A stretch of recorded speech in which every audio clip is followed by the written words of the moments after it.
Hi viewers. Tirumala Tirupati ఈ పేరు చెప్పగానే ప్రతి ఒక్క హిందువు దగ్గర మారుమ్రోగే నినాదం ఏంటో తెలుసా? గోవిందా గోవిందా అన్న నామస్మరణ. తిరుమల గిరుల్లో కొలువై ఉన్నటువంటి ఆ శ్రీనివాసుని చెంతకు వెళ్ళడానికి దేశం నలుమూలల నుంచి, ప్రపంచం నలుమూలల నుంచి కూడా భక్తులు తరలి వస్తూ ఉంటారు. ఇందులో హిందువులు ఉంటారు, బౌద్ధులు ఉంటారు, జైనులు ఉంటారు, సిక్కులు ఉంటారు, పార్సీలు ఉంటారు. ఈ మధ్య కాలంలో ముస్లింలేంటి, క్రిస్టియన్లేంటి అంటే అన్ని మతస్థుల వారు కూడా స్వామివారిని దర్శించుకోవడానికి వెళ్తూ ఉన్నారు. దీనికి కారణం ఏంటో తెలుసా?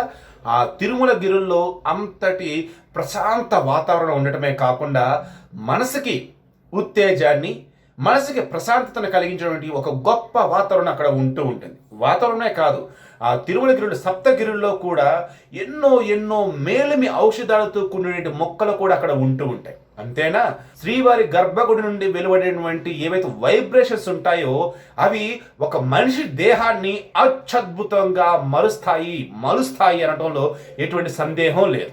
అందుకే ఒక ఊరిలో ఒక వార్డు మెంబర్ దగ్గర నుంచి దేశ అధ్యక్షుడైనటువంటి అంటే రాష్ట్రపతి మన దేశంలో ఆయన వరకు కూడా ప్రతి ఒక్కళ్ళు స్వామివారిని ఎంత వీలైతే అంత దగ్గరగా చూడాలి, అంత దగ్గరగా ఆయన యొక్క వైబ్రేషన్ ఏదైతుందో మన దేహాన్ని తాకాలి అన్న వీళ్ళు అంతా కూడా ఆరాటపడుతూ ఉంటారు. దాని గురించే L1 అని L2 అని చెప్పేసి ఆ పాసు ఈ పాసు విఐపి వివిఐపి అదేవిధంగా గెస్ట్ అతిథి అని చెప్పేసి ఇలా ఎన్నో తిరుమల తిరుపతి దేవస్థానానికి సంబంధించి ఒక్కసారి మీరు బోర్డు మెంబర్స్ ఎవరో చూడండి. హెమాహేమీలు, ఉద్దండులు, బిలినర్స్ ఉంటూ ఉంటారు. ఎందుకు ఇంతమంది ఆ టిటిడి బోర్డుల మెంబర్ల కోసం ఏమంటే ఈ రకంగా ఎదురు చూస్తూ ఉంటారు ఏంటన్నప్పుడు ఆ తిరుమల యొక్క పవిత్రత అంత గొప్పది. అటువంటి పవిత్ర తిరుమల గిరుల్లో ఈ మధ్యకాలంలో కొద్ది రోజుల పాటు భక్తుల యొక్క గోవిందా గోవిందా అన్న నామస్మరణ వినిపించాల. దానికి కారణం మార్చ్ 20వ తారీఖు నుంచి కూడా ఆ గుడిని భక్తుల దర్శనార్థం అన్నది వద్దు అని చెప్పటమే. కేవలం స్వామివారికి సంబంధించి నిత్య కైంకర్యాలు, ధూపదీప నైవేద్యాలు ఇవి మాత్రమే. అదేవిధంగా స్వామివారికి ఏదైతే ఖచ్చితంగా ఘడియలకు తగ్గట్టుగా, తిథి నక్షత్రానికి తగ్గట్టుగా ఏవైతే పూజలు చేయాలో ఆ పూజలకి ఇవి మాత్రమే దేవాలయాన్ని ఓపెన్ చేయడం, స్వామివారికి ధూపదీప నైవేద్యాలు సమర్పించడం, ఆ తర్వాత భక్తుల మతం దర్శనం లేకుండా ఎక్కడ వల్ల అక్కడే ఉంచేయటం. ఎందుకు చేశారు? కరోనా వల్ల. ఈ కరోనా అన్నది ఫిజికల్ డిస్టెన్స్ కనుక పాటించకపోతే ఒకరినొకరు తాగే అవకాశం ఉంటుంది కాబట్టి తద్వారా వచ్చే అవకాశం అనేది ఒకటని చెప్పారు. తర్వాత మాస్క్ అనేది మ్యాండేటరీ అని చెప్పారు, అది ఒకటి. అన్నిటికి మించి లాక్డౌన్ నిబంధనల్లో గుడి, చర్చి, మసీదు, అదేవిధంగా సిక్కులకు సంబంధించి ప్రార్థనా మందిరం, జనులకు సంబంధించి ప్రార్థనా మందిరం, వాట్ నాట్ అన్నీ కూడా క్లోజ్ అని చెప్పారు. ఎందుకంటే అక్కడ జనాలు పోగవుతారు కాబట్టి, అలా పోగవటం వల్ల లేనిపోయిన కొత్త తలనొప్పులు వస్తాయి కాబట్టి. ఇన్ని కంట్రోల్ చేసినా, ఇన్ని నిబంధనలు పెట్టినా మన దేశం ఈరోజు ఏకంగా టాప్ 3 ప్లేస్లో ఉంది. ఒక దేశాన్ని మించి ఒక దేశాన్ని మించి ఓవర్కమ్ చేసుకుంటూ ఏకంగా ఎక్కడైతే కరోనా వచ్చిందో, ఏ చైనా వుహాన్ నగరం అయితే కరోనా వచ్చిందో ఆ చైనా వాళ్ళు ఈరోజు బాగానే ఉన్నారు. ఏకంగా చైనా దేశం మొత్తం మనకన్నా జనాభా వాళ్ళ దగ్గర 135 కోట్లు 140 కోట్లు ఉంటారు వాళ్ళు. అన్ని కోట్ల మంది జనాభా ఉన్నటువంటి అక్కడే లక్షలోపు మాత్రమే పాజిటివ్ కేసులు నమోదైనాయి. అటువంటిది మన దేశంలో ఏకంగా మహారాష్ట్రలో వచ్చేసి చైనాని దాటిపోయింది, తమిళనాడు చైనాని దాటిపోయింది, ఇంకా రాష్ట్రం మీద ఉంది. దాదాపు 2-3 రాష్ట్రాలు చైనాని దాటిపోయినమాట. ఏంటి ఈ కేసుల పరంగానే అంటే దాని అర్థం ఏంటి? మన దేశంలో లాక్డౌన్ నిబంధనలు అన్నవి ఎంత దరిద్రంగా మన వాళ్ళు పాటిస్తున్నారో దీనికి మించిన ఎగ్జాంపుల్ ఇంకోటి అవసరం లేదు. సారీ టు సే దిస్, దరిద్రం అనే వాడినందుకు. కానీ తప్పదు, నిజాలను ఒప్పుకొని తీరాలి ఈరోజు మనం. ఎందుకంటే ఒకడేమో గోధుమ పిండి కోసం పక్క కాలనీకి వెళ్ళాలంటారు, ఇంకోటి వచ్చేసి ఇంకోటి, ఇలా చూసి విని చిరాకు పుట్టిపోయింది అనమాట. అది మన మనుషులు చేసే తప్పిదాలు. ఇప్పుడు ఇవన్నీ ఎందుకు చెప్తున్నానంటే తిరుమల తిరుపతి దేవస్థానానికి సంబంధించి కనీసం టీటీడీ బోర్డు వాళ్ళకి చెప్పకుండా, ఏది మన జగన్మోహన్ రెడ్డి గారు సుబ్బారెడ్డి గారికి అయితే ఏకంగా విజయసాయి రెడ్డిని కూడా కాదని చెప్పేసి ఇంకో 2 జిల్లాలు ఎక్స్ట్రా చెప్పారు. చూసారా? తూర్పుగోదావరి, పశ్చిమ గోదావరి, కృష్ణా, గుంటూరు, చిత్తూరు ఈ 5 జిల్లాలు కూడా ఇక్కడ అప్పచెప్పడం జరిగింది. ఎవరికి? సుబ్బారెడ్డి గారికి. ఏమని? పార్టీకి సంబంధించేసి కీలక బాధ్యతలు మొత్తం కూడా మీరు చూసుకోవాల్సి ఉంటుంది. అక్కడ ఉన్నటువంటి ఉత్తరాంధ్రలో ఉన్నటువంటి 3 జిల్లాలు ఏవైతే ఉన్నాడో విజయసాయిరెడ్డి ఎప్పటిలాగే చూసుకుంటూ ఉంటాడు. ఇక సజ్జల రామకృష్ణారెడ్డి గారు కీలకమైనటువంటి ఈ ప్రకాశం, నెల్లూరు, అదే విధంగా అనంతపురం, కడప, కర్నూలు ఈ జిల్లాలు చూసుకుంటూ ఉంటాడు. మీరు మాత్రము ఈ 5 జిల్లాలు కూడా చూసుకుని చెప్పి సుబ్బారెడ్డికి చెప్పడం జరిగింది. రాజకీయంగా అంత ప్రాధాన్యత ఆయనకి ఇచ్చాడు, ప్రభుత్వ పరంగా పాలనా పరంగా అంత వెయిటేజ్ ఆయనకి ఇచ్చాడు. అటువంటి సుబ్బారెడ్డి గారు టీటీడీ చైర్మన్ గా ఉన్నటువంటి ఈ తరుణంలో కూడా కనీసం ఆయనకు మాట మాత్రం కూడా చెప్పకుండా ఏకంగా తిరుమలని ఏది మన సప్తగిరులు, అదేవిధంగా తిరుమల శ్రీవారు కొలువై ఉన్నటువంటి ఆ ప్రార్థనా మందిరం అనేటువంటి సరౌండింగ్స్ ఏరియా మొత్తాన్ని కూడా కంటైన్మెంట్ జోన్ కింద ఏది చిత్తూరు జిల్లా అధికారులు ఎవరైతే వాళ్ళు ప్రకటించడం జరిగింది. దీనితో ఆశ్చర్యపోవడం భక్తులు వంతే. కంటైన్మెంట్ జోన్ ఏంటి అసలు అనుకున్నారు. నిజమే, కంటైన్మెంట్ జోన్గా అక్కడ ప్రకటించే అంత కేసులు అక్కడ బయటపడ్డాయి. కానీ టీటీడీ వాళ్ళ తర్వాత చెప్తూ ఉన్నారు అసలు బయటపడ్డటువంటి కేసులు ఎవరివి, అదేవిధంగా ఎన్ని కేసులు, ఇక్కడ వాళ్ళు ఉంటారా ఉండరా, లైక్ ఇవన్నీ కూడా చెప్పారనమాట. ఈ వేలో క్లియర్గా ఈ చిత్తూరు జిల్లా అధికారులు చెప్పింది ఏంటి, తిరుమల కొండ మీదే పనిచేస్తున్న టీటీడీ ఉద్యోగుల్లోనే అదేవిధంగా సరౌండింగ్స్ ఉన్న వాళ్ళు కావచ్చు వచ్చిన వాళ్ళు మొత్తంగా లెక్క తేలిస్తే మాకు తేలింది 84 మంది. 84 మంది ఉన్నటువంటి ప్లేస్ను కూడా మేము కంటైన్మెంట్ జోన్ కింద ప్రకటించకుండా ఉంటే ఎట్లా?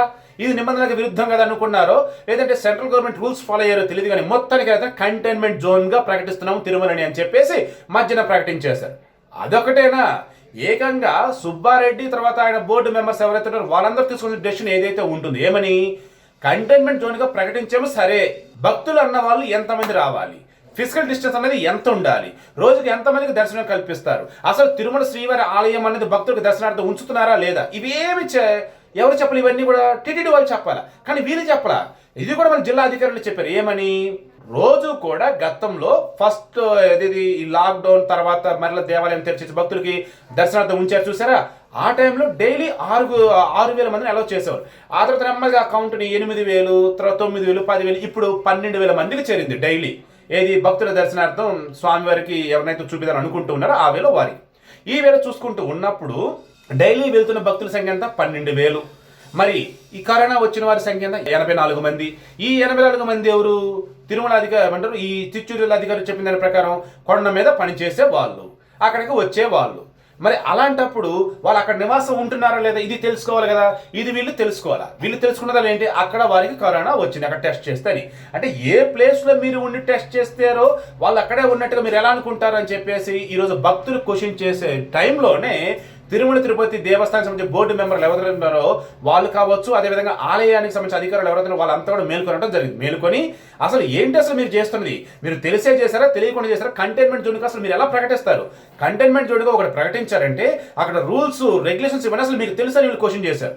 కంటైన్మెంట్ జోన్గా ప్రకటించినప్పుడు డైలీ ఇన్ని వేల మంది అసలు ఎలా రాగలుగుతారు, అక్కడికి రావడానికి వీలు లేదు. ఒకవేళ వచ్చారా అనుకుందాము, వచ్చారా పని ఏదైనా చూసుకున్నా వీళ్ళేమన్నట్టుంటారు. బట్ దర్శనార్థం వచ్చేసి లైన్లో నిలబడాలి కదా, వాళ్ళు వెయిట్ చేయాల్సి ఉంటుంది కదా, మళ్ళీ జనాలు వస్తూ పోతూ ఉంటారు కదా, ఇందులో మళ్ళీ మాస్క్ ఏంటి ఈచ్ అండ్ ఎవ్రీ పర్సన్ కూడా అన్ని కూడా చెక్ చేసిన తర్వాత ఇది జరిగే పనేనా. సో కంటైన్మెంట్ జోన్గా మీరు ప్రకటించి అది పెద్ద తప్పు చేశారని చెప్పేసి చిత్తూరు జిల్లా అధికారుల మీద ఫైర్ అయిపోయారు. మీకు అప్పుడు మేలుకున్న చిత్తూరు జిల్లా అధికారులు ఏం చెప్పారంటే, నిజమే మాది పొరపాటు జరిగింది, తిరుమలని కంటైన్మెంట్ జోన్గా మేము ప్రకటించడం లేదని చెప్పేసి ఇప్పుడు చెబుతున్నారు సాయంత్రం పూట.